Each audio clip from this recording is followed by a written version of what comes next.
우리의 소망 되신 하나님 아버지, 오늘 이 자리에 나와 예배를 드릴 수 있게 하심을 감사합니다.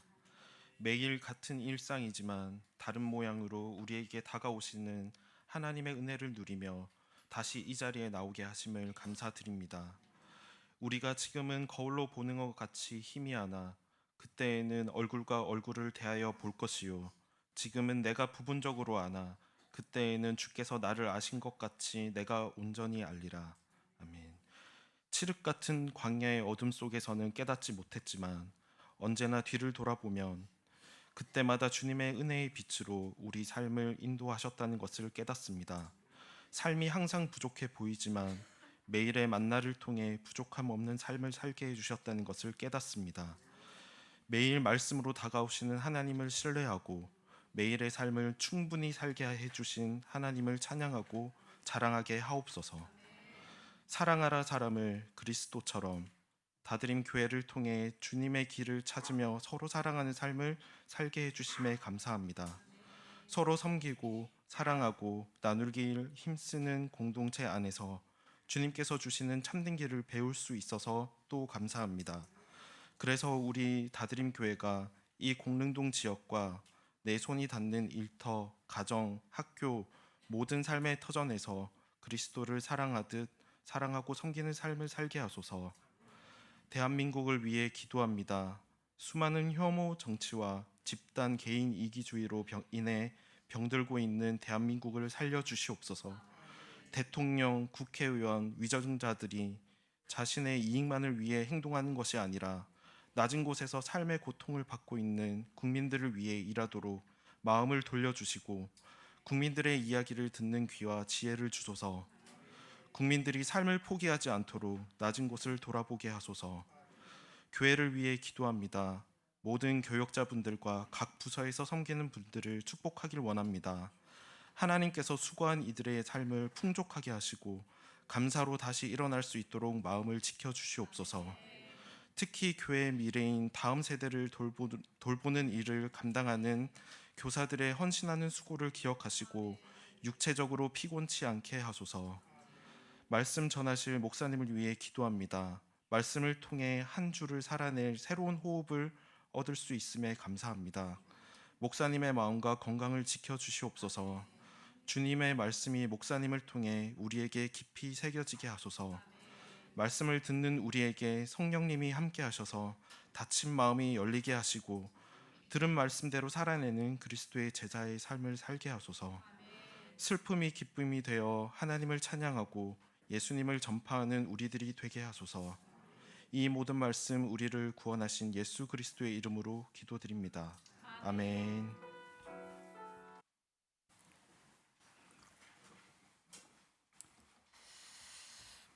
오늘 본문은 민수기 16장과 아주 깊은 연관이 있습니다. 특별히 이 본문에서 두 번씩이나 하나님이 이렇게 말씀하십니다. 원망을 그치게 할지니라, 이렇게 말씀을 하세요. 5절 말씀에 보시면 하나님께서 이 본문은 이스라엘에게 어떤 상황이 생긴 게 아니에요. 그런데도 불구하고 17장 5절에 보니까 읽을까요? 내가 택한 자의 지팡이로 싹이 나리니 이것으로 이스라엘 자손이 너희에게 대하여 원망하는 말을 내 앞에서 그치게 하리라. 여기 하나님께서 이번 이 일은 너희들 안에 원망이 없도록 하기 위해서 내가 한다, 이렇게 말씀하세요. 뿐만 아니라 또 10절에도 동일하게 한 번 더 말씀하세요. 이런 싹이 난 표징을 볼 때에 너희들로 내게 대한 원망을 그치고 죽지 않게 할지니라. 여러분, 원망으로 인하여서 이스라엘 백성들은 광야 생활에서 참 많이 죽었지요, 그죠? 그 광야 40년 동안에 매 사건마다 물이 부족할 때도 원망하고, 또 먹을 것이 없을 때, 고기가 없을 때 원망하고, 누군가가 싸우러 나오는 전쟁이 일어나면 그것도 원망하고, 많은 원망을 매 사건마다 다 원망했어요. 그래서 하나님께서는 그때그때마다 다 죽이지는 않으셨어요. 16장만 해도 두 번의 그런 사건들을 통하여서 250명의 지도자들과 그 가족들이 죽기도 하고, 그리고 나중에 연병으로 인하여서 14,700명이 한꺼번에 죽기도 해요. 그런 모든 원망할 때마다 죽인다면 이스라엘은 이 땅에 살 수가 없는 거예요. 우리는 원망으로 인하여서 오늘날 삶은 죽지 않습니다, 여러분. 저와 여러분이 원망을 엄청나게 많이 하는데, 만약 조금 전에 기도도 드렸지만 여러분 요즘 가장 아마 이 원망 한 가지만 하면 다 죽을 텐데 대통령 원망 안 하는 사람 있습니까? 만약에 지도자를 원망하면 죽는다 그랬으면 저와 여러분 오늘날 교회 못 왔을 거예요. 다 죽었을 거예요. 여러분, 우리는 굉장히 일상적으로 하고 있는데 죽지 않는데 왜 이스라엘은 원망으로 인하여 죽을까요? 아니 반대로 왜 우리는 동일한 원망을 지금도 여전히 많이 하는데 우리는 왜 죽지 않고 이렇게 살아 있을까요? 원망을 거치는 일은 죽음과 관련된 일이기 때문에 결코 사소한 일이 아닙니다. 이것은 아주 심각하게 우리 자신을 들여봐야 하고 하나님이 자기 백성들에게 무엇을 말씀하려고 하시는지를 깊이 깨닫지 아니한다면 이 일로 인하여서 저와 여러분은 이미 영적으로 죽은 자의 삶을 살고 있는지도 모릅니다. 여러분, 사람은 죽어도 원망은 살아남습니다. 사람은 죽어도 원망은 살아남습니다. 여러분, 조금 전에 민진 집사님 이렇게 짧은 간증을 하시면서 지난 8월부터 겪었던 그 혹독한 일들은 너무 어려운 일이죠. 그것 하면서 마음에 왜 원망이 없었을까요? 아니 집사님 이렇게 간증하시잖아요. 내 마음을 훈련을 통하여 지킬 수 있어서 감사합니다. 여러분, 저 또한 어려움을 겪으면서 왜 제게 원망이 없었겠어요? 원망은요, 그 상황이 다 지나가도 남아있어요.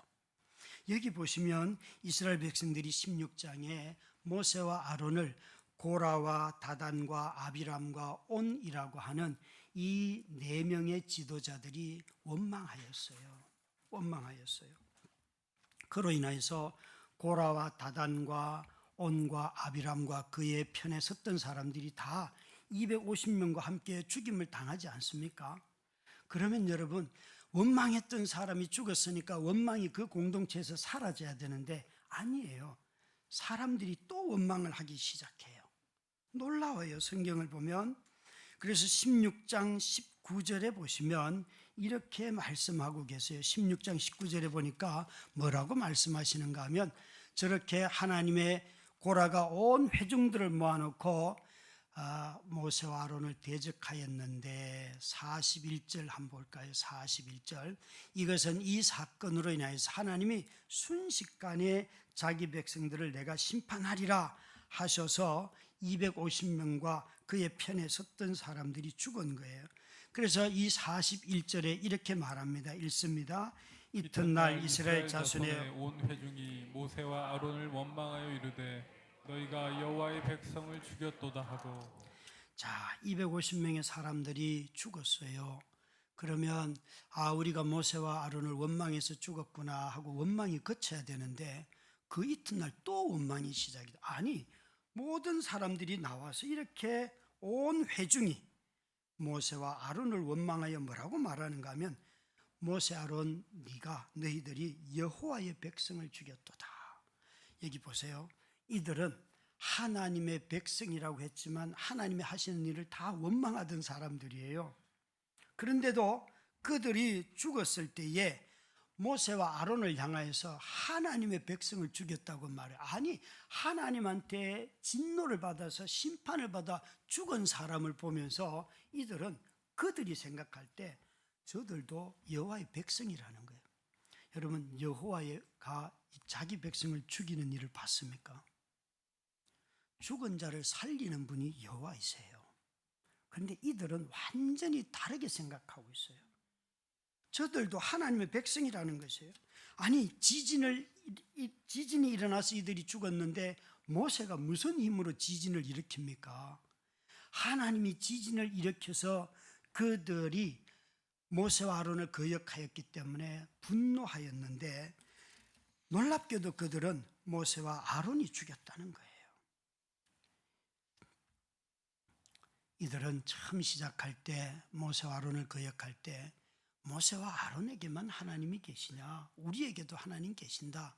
16장 3절에 보면 거룩한 공동체, 너희들만 거룩하냐? 우리도 거룩하다 라고 말하면서 시작이 되었어요.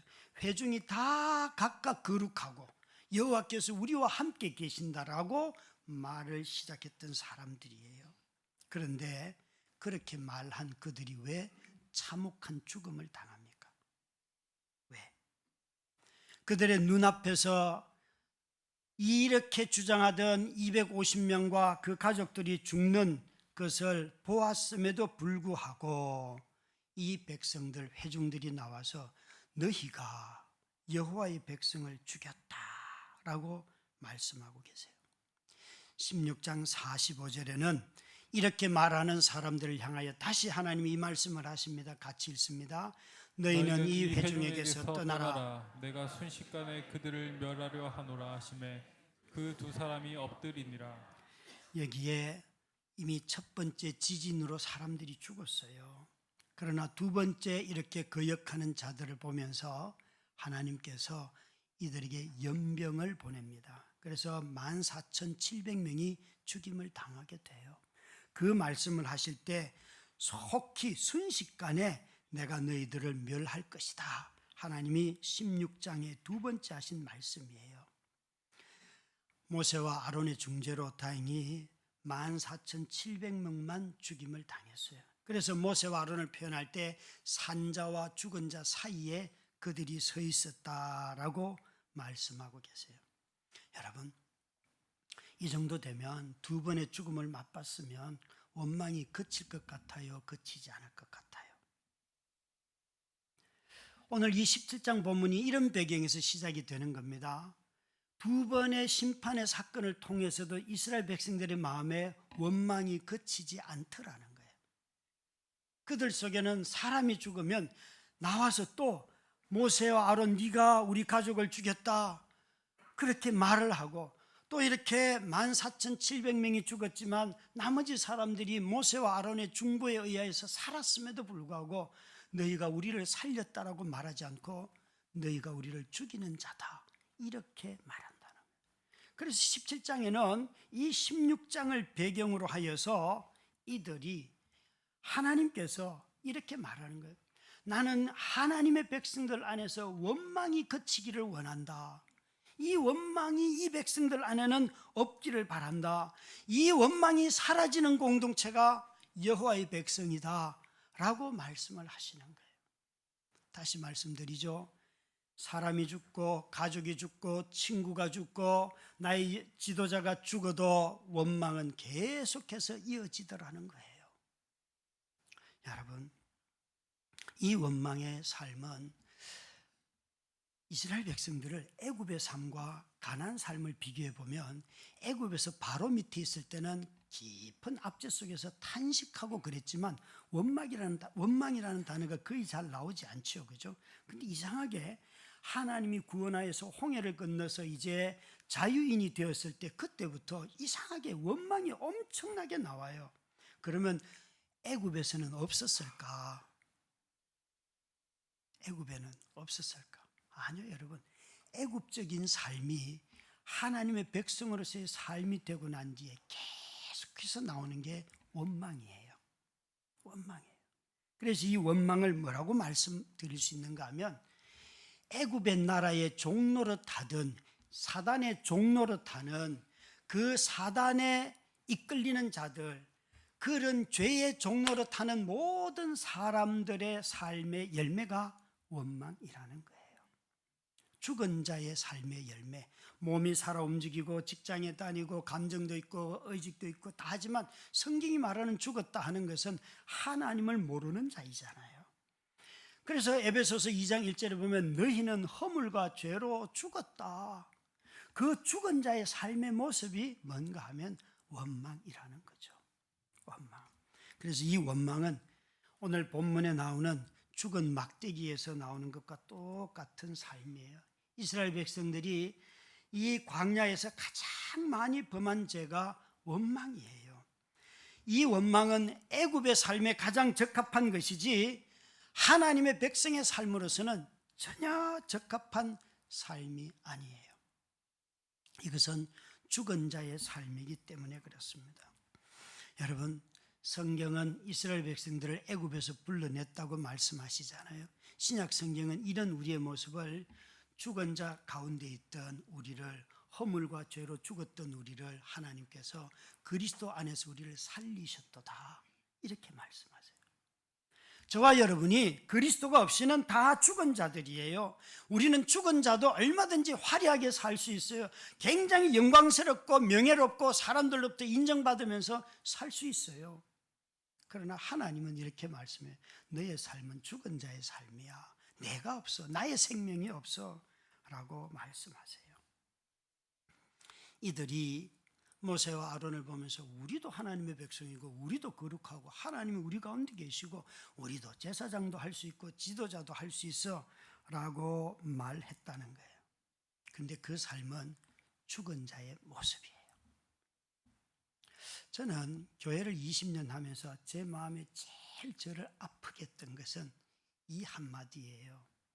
3, 4년 전에 재직회를 하는데 어느 집사님이 장로님들을 신뢰할 수 없어요 라고 온 회중들 앞에서 너무나 당돌하게 그 이야기를 할 때 저는 많이 울었어요. 저 집사님이 장로님들을 어떻게 알고 저렇게 말씀하실 수 있을까?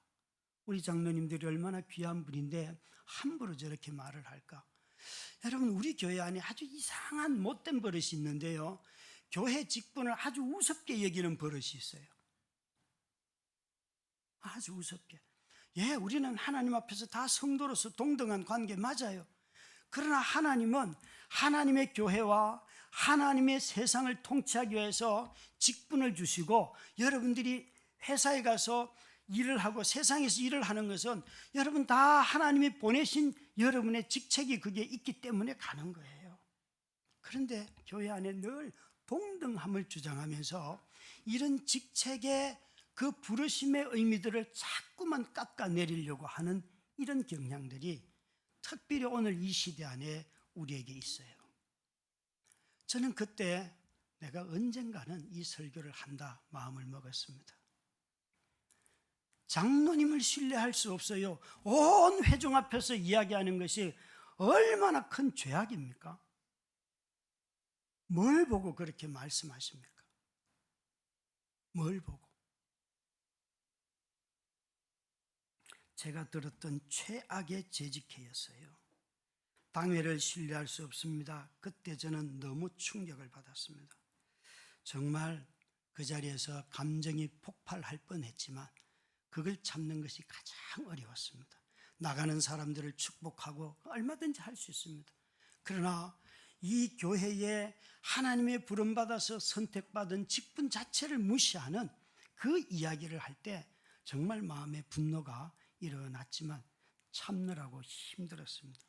말은 뱉지 않았지만 넘어갔습니다. 여러분, 우리가 하나님 앞에서 이 원망이 죽은 자의 삶의 열매라고 하는 이 사실은 항상 어디에서 나타나는가 하면 바로 하나님의 부름받은 교회에서 이런 방식으로 나타나는 것입니다.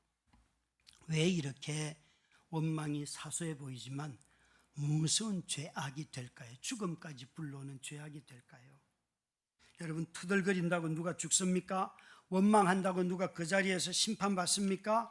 왜 하나님은 이 원망의 문제를 끄집어내면서 이 공동체 안에는 다시 원망이 그쳐야지만 이들이 죽지 않는다라고 말씀하십니까? 왜요?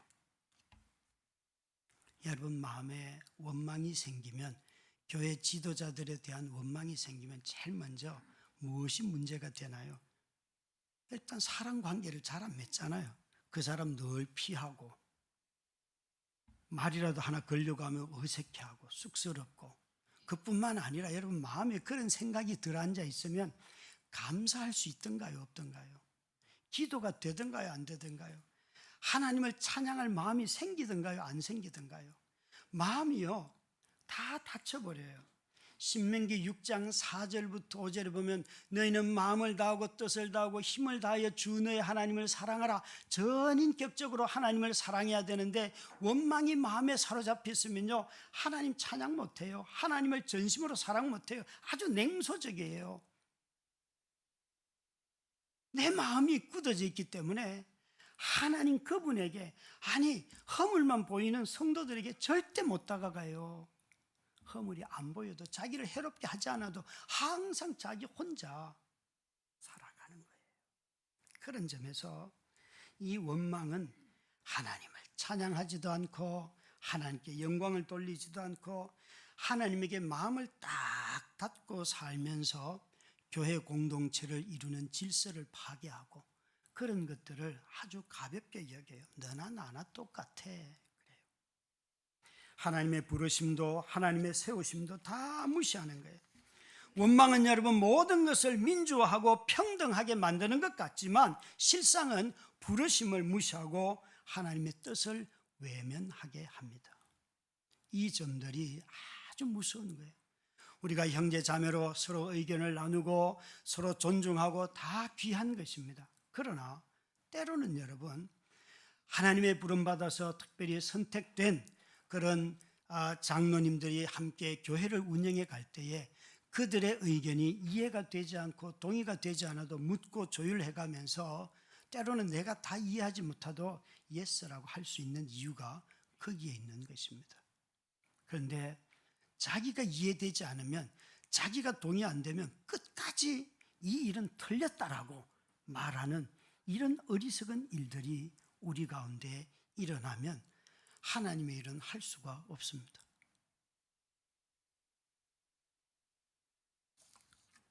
사도 바울은 빌립보 교회 성도들을 향하여서 너희 안에 원망과 시비가 없게 해라 이렇게 말씀하십니다. 빌립보서 2장 15절 말씀을 함께 읽도록 하겠습니다. 이는 너희가 흠이 없고 순전하여 어그러지고 거스르는 세대 가운데서 하나님의 흠없는 자녀로 세상에서 그들 가운데 빛들로 나타내며, 이 15절 앞에 14절이 너희는 모든 일에 원망과 시비가 없게 해라. 이유는 너희가 흠이 없고 순전하여서 우리의 상태가 그렇다는 거예요. 하나님의 백성이라는 것은 그리스도로 말미암아 죄 사함의 은혜를 입었기 때문에 너희가 얼마나 순전하냐. 예수 그리스도의 보혈의 피로 거듭난 우리에게는 정말 우리의 영혼이 순수하다는 거예요. 아니 이렇게 말하면 사람들 목사님 제 영혼은 더러워요. 그거는 여러분 우리의 관점이고 하나님이 우리를 그렇게 보신다는 거예요. 자기의 생각을 내려놓고 하나님이 보시는 눈으로 내게 허물이 있지요. 왜 없겠어요? 그러나 하나님이 우리를 그렇게 여겨주신다는 거예요. 그게 하나님 말하는 의라는 거예요. 그래서 너희를 어그러지고 거스리는 이 왜곡된 세상 가운데 세대 가운데 살면서도 흠이 없는 하나님의 자녀로 그들에게 빛으로 드러나기 위해서 이 원망과 시비가 생기면 우리의 삶이 빛으로 드러나지 않는다는 거예요. 여러분 아무리 좋은 직장을 가지고 아무리 승승장구해도 그 자체가 빛이 되지 못합니다. 왜곡되고 어그러진 세상에서 내 자신이 하나님의 자녀로 살아갈 때에 빛이 되는 것입니다. 우리의 직급과 상관이 없습니다. 하나님은 우리 보고 원망과 시비가 없어야 할 이유가 있다면 그것은 너희가 세상의 빛이기 때문이다. 이 원망이 우리 안에 있으면 진리의 빛을 가리기 때문이라는 것이에요. 영광의 빛을 파괴하기 때문이라는 것이에요. 그래서 원망하지 말라. 이 원망은 심각한 죄악이다 라고 말씀하십니다. 참 사소하지만 원망하기가 너무 쉬운 거예요. 사랑하는 성도 여러분, 저와 여러분이 어떻게 하나님이 원하시는 대로 이 원망을 그칠 수 있을까요? 어떻게 이 원망을, 이 세상 가운데 빛이 되기를 원하는 교회가 이 원망을 어떻게 그칠 수 있을까요? 우리에게도 아론의 쌍난 지팡이가 있어야 합니다. 이 지팡이가 없이는 저와 여러분은 원망을 그칠 수가 없습니다. 모세가 각 지파별로 너희들이 그 지팡이를 가지고 와라. 그리고는 정거의 장막 안에 가서 하룻밤을 뒀더니만 그 마른 나무 막대기 12개 중에 우리가 당연히 예견하는 대로 아론의 지팡이에서만 싹이 나고 우미 트고 싹이 나고 꽃이 피고 열매가 맺어졌어요. 근데 그 나무의 종류가 중요해요. 살구나무. 우리는 자주 이 지팡이가 아론의 지팡이라는 지팡이의 소유자에 대해서 관심이 많지만 오늘 본문은 그 지팡이 소유자보다는 더 중요한 것이 여러분 여기에 그 나무의 종류예요. 여러분 이 살구나무가 꽃이 그려져 있고 조각되어 있고 어디에 있습니까? 성막의 성소의 어디에 어떤 재료로 쓰이십니까? 바로 성소의 등잔에 그 불꽃, 촛불 올리는 거 등잔대예요. 그게 바로 꽃이 피고 나무로 조각이 되어 있고 그게 살구나무예요. 그러니까 아론은 죽은 나뭇가지를 넣었어요. 그런데 하룻밤 사이에 그 죽은 나뭇가지가 어떻게 삽니까? 하나님의 증거의 궤에 그 나뭇가지가 들어갔어요. 하나님의 진리, 하나님이 거하시는 곳에 죽은 자가 들어가도 사는 거예요. 여러분, 마른 막대기를 넣었지만 하나님의 언약의 말씀이 그 나무에 임하였고 하나님의 생명이 그 나무에 임하였고 하나님의 빛이 그 나무에 임하였기 때문에 그 나무가 성전의 등잔대가 되고 그 성전의 등잔대가 되시는 분이 생명이시고 빛이신 그리스도이시죠. 그분이 우리에게 오시는 것 아닙니까? 이 아론의 쌍난 지팡이는 여러분 이 나무 살구나무가 아주 중요합니다. 살구나무가 이 살구나무로 만든 등잔대에 불이 비춰지면 그 같은 상 위에 12덩이의 떡이 있지 않습니까? 그 생명의 떡을 빛이 비추고 생명의 떡도 그리스도이시면 이 빛도 그리스도 아니겠습니까? 여러분 다시 말하면 우리가 원망을 그치려고 하면 아론의 쌍난 지팡이이신 예수 그리스도가 우리 마음의 중심에 계시면 우리는 원망과 시비가 끝납니다. 이 예수 그리스도의 생명이 없이는 예수의 빛이 없이는 우리 모두는 다 혼미해가지고 자기 주장이 옳은 줄 알고 이 빛이 내 마음속에 쬐어야지만 내가 무엇이 틀렸는지 내 기준이 뭐가 빗나갔는지를 알게 되지요. 알게 되죠. 우리 안에 있는 원망과 시비는 빛이신 그분이 내 마음에 들어오셔서 생명을 주는 구원의 역사가 일어날 때 생명에 매일매일 생기가 넘치면 원망과 시비는 사라집니다. 예수의 생명이 없을 때는 우리 모두는 다 마른 막대기와 같아서요. 누가 옆에서 조금만 나를 불편하게 해도 욕을 바락바락합니다. 뭐 일하다가 조금만 수틀리면 그냥 고소고발로 얼마나 넘쳐나는지 여러분 제발 경찰들 좀 괴롭히지 좀 마요. 예? 너무 뭘 그렇게 억울한 게 많은지 자기가 잘못한 거 있으면 용서 구하고 그러면 될 일인데 그것 가지고 바락바락 우기는 사람들이 세상에 얼마나 많습니까? 여러분 우리의 삶 가운데 마른 막대기처럼 그리스도인들이 사는 것이 얼마나 수치스럽습니까?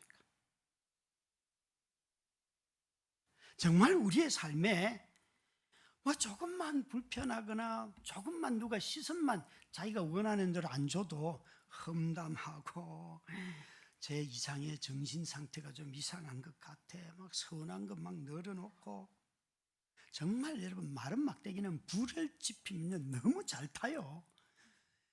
정말 내 영혼이 바짝 만났을 때 갖다가 하나만 넣으면요 얼마나 분노가 일어나는지 몰라요. 그게 죽음의 상태인 줄도 모르고. 그래서 우리의 영혼이 매일매일 죽는 거예요. 그런 삶을 살아서는 생기가 없는 거지요. 우리의 원망을 멈추게 하는 것은 바로 생명나무 지팡이가 필요해요. 아론의 쌍난 지팡이가 우리에게 필요해요. 오늘 이 백성들은요, 참 놀라운 것은 이거예요.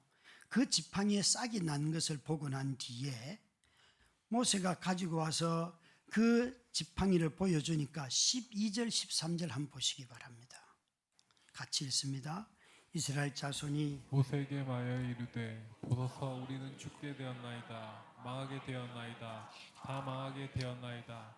가까이 나아가는 자 곧 여호와의 성막에 가까이 나가는 자마다 다 죽사오니 우리가 다 망하리까. 아멘.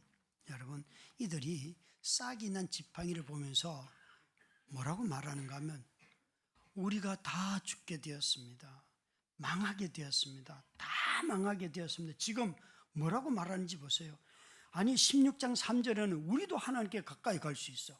하나님이 우리를 자기 백성 삼아 주셨는데 그렇게 말했던 사람들이요, 이제는 가까이 나아가면 여호와의 성막에 가까이 나아가는 자마다 다 죽게 되었는데 우리가 다 망해야 되겠습니까? 라고 말을 해요. 이게 갑자기 무슨 일이 벌어진 거예요? 여러분, 이들이 아론의 쌍난 지팡이를 보면서 이런 탄식을 말하는 것이에요. 아, 우리가 하나님의 하시는 일을, 하나님의 부르심을, 하나님이 사람 세우신 것을 우리가 원망했구나. 이것도 우리의 죽음이구나. 우리 또 죽게 생겼구나. 그러면서 탄식해요. 여러분, 예수 그리스도 앞에 우리가 들어가면 우리는 모두 다 탄식할 수밖에 없습니다.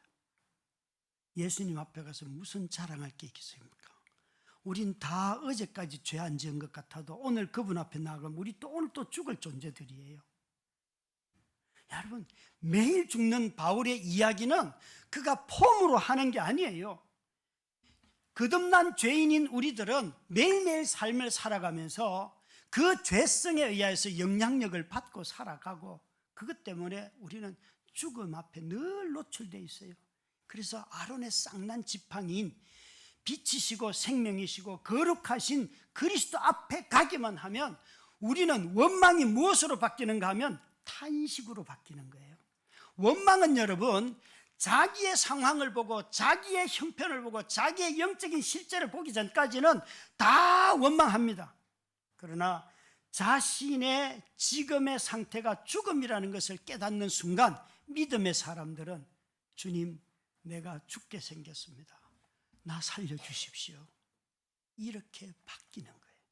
그래서 원망이 탄식으로 바뀌는 거예요. 그래서 원망이 그칠 수가 있는 것입니다. 사랑하는 성도 여러분, 그리스도는 우리의 모든 원망을 멈추게 합니다. 왠가 하면 그리스도 앞에 서면 우리 자신의 죽음을 보기 때문에 그렇습니다. 내가 처한 현실이 죽게 되었는데요. 그래서 탄식합니다. 우리가 다 망하게 되었습니다. 무엇이 필요합니까? 아론의 지팡이가 필요한 게 아니에요. 그 지팡이를 들었던 아론도 죽지 않습니까? 그것 가지고는 안 돼요. 아론의 쌍난 지팡이가 필요해요. 성막의 지성소에 들어가서 정거교에서 나오는 생명 있는 빛이시고 진리신 그분이 우리에게 필요해요. 예수 그리스도가 우리의 마음의 주인이 되면 그때 우리 마음의 원망이 멈추는 것입니다. 원망이 탄식이 될 때 여러분, 성도들 속에는 비난과 두려움과 불신이 사라집니다. 자신의 멸망을 보지 못하는 자들은 언제나 원망합니다. 그러나 자신의 멸망을 보는 자들에게는 다른 사람의 허물과 죄악들을 볼 때 긍휼이 보이는 것입니다. 주님의 마음이 그에게 있기 때문에 우리에게 우리의 죽음을 보여주시고 또 우리가 살 길을 열어주시는 이 예수 그리스도, 빛이시고 생명이시고 진리신 그리스도의 지팡이가 여러분과 저의 마음속에 늘 가득하기를 주의 이름으로 축원합니다.